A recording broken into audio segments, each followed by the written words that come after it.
Afari italiar bat egin dezakegu. Non dar, ar atzizkia.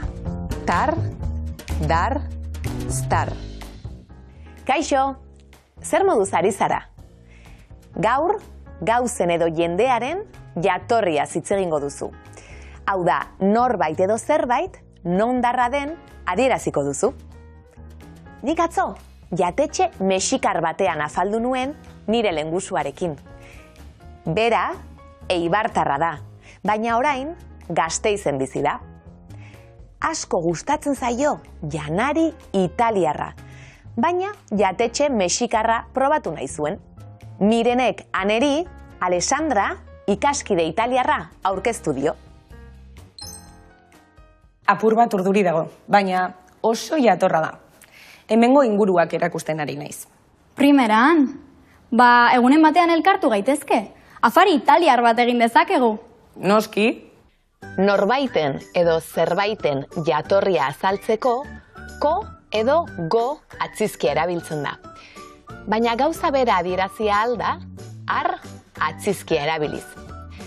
Tradizioz, herritar izenak osatzeko erabili da gehien bat atzizki hau. Bilbotar, Gasteiztar, Donostiar.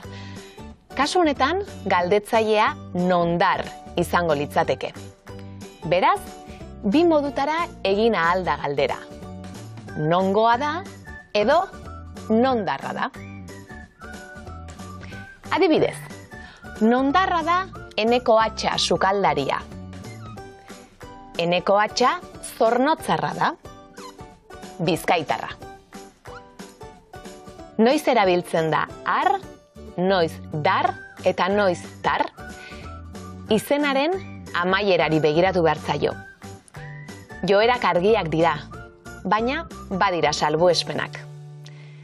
Has gaitezen bokalez amaitzin diren leku izenekin.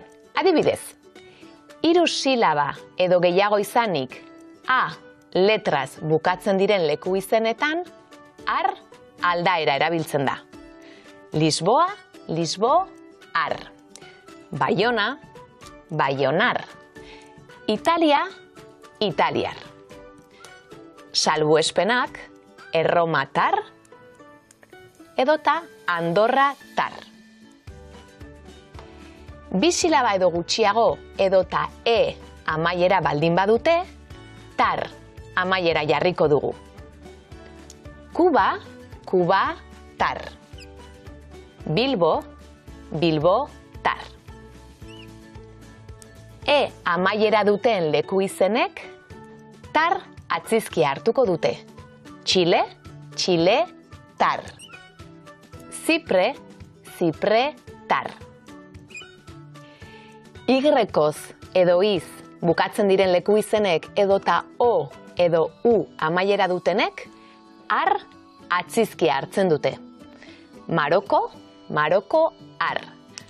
Canterbury, Canterburyar. Goazen orain, kontsonantez amaitzen diren leku izenekin. L, M edo N amaiera duten hitzetan, dar aldaera erabiltzen da. Kabul, Kabuldar. Madril, Madrildar. Amsterdam, Amsterdamdar. Berlin, Berlindar. Gainerako kontsonante gehienekin, tar erabiliko dugu. Londres, Londrestar. Burgos, Burgostar. Marrakech, Marrakechtar. Erabaki adibide hauetan zein atzizki jarri behar den. Ar, dar, ala tar. Nire laguna, Baionakoa da edo, nire laguna, Baiona, ra, da. Eneko Atxa sukaldaria, zornotza, ra, da. Jatetxe marokotarra ezagutzen duzu, ala, jatetxe marokoarra ezagutzen duzu. Jatetxe marokoarra ezagutzen duzu. jatetxe txile tarra asko gustatzen zait. Nire lankidea Burgos tarra da.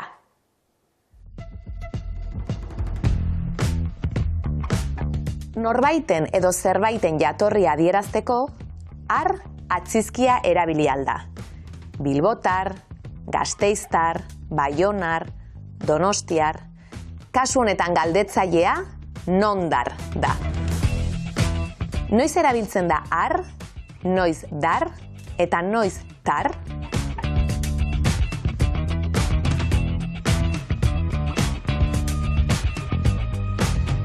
Ikusi arte, ondo izan!